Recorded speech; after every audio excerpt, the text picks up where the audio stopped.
কবিতাৰ শিৰোনাম এজন পুৰুষৰ হিয়া ভগা কাণ্ড।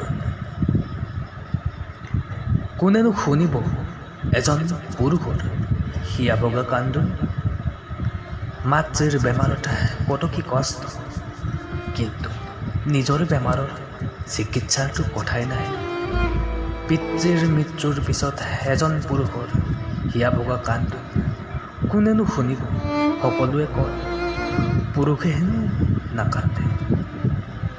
ভনীয়েও নিজৰ বাবেই সকলো ভাবে। কেতিয়াবা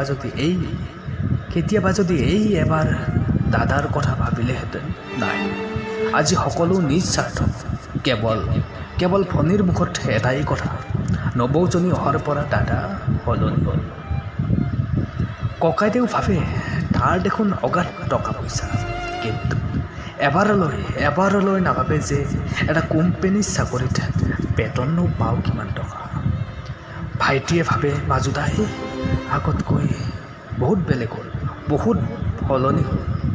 মই টকা বিচাৰিলে মাজুদাই নাই বুলি কয়। বুজিব কোনেনো মোৰ চকুৰ পানী।